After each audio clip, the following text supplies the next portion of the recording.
Good evening, I'm Edward Salt with the news here in the south. It was an election headline grabber, a promise to let people living in housing association properties to buy their own homes.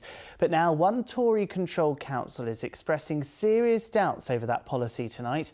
Winchester Council says it could be forced to sell off a quarter of its council homes to help pay for the new scheme, and met tonight to discuss its concerns. Bryony Leyland reports.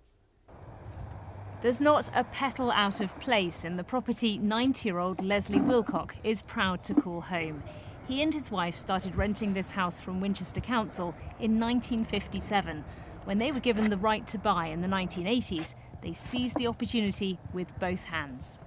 Margaret Thatcher, she came back with this idea of 60% off, and I took up on it. And I think this house was priced at about 110,000. And I bought it for 12.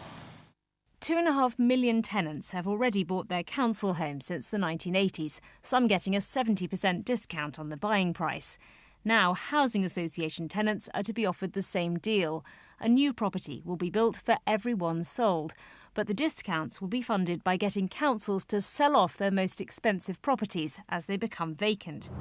In Winchester, where property prices are high, opposition councillors warn the government's policy could lead to a quarter of the council's housing stock being sold, and they question whether replacements would be built.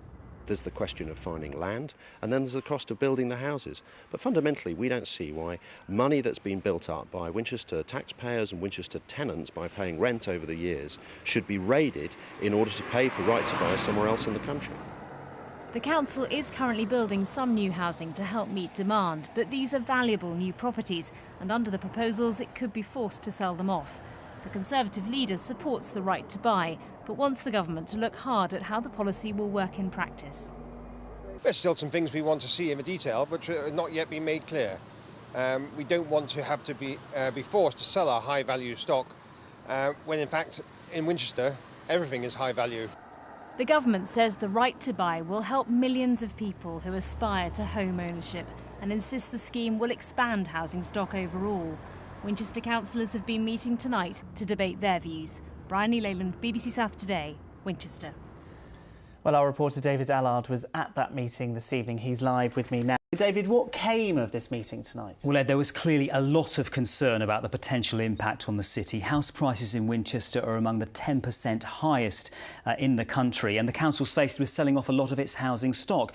But in fact, as we saw in that report, Winchester is one place that is investing in social housing. It's committed to 30 new homes a year, announced another 79 last week. They're pretty proud of that record, but now worried that there's a big spanner about to be thrown into the works of their own house building programme. So what they're after is a lot more clarity from the government, especially on how this price threshold will apply.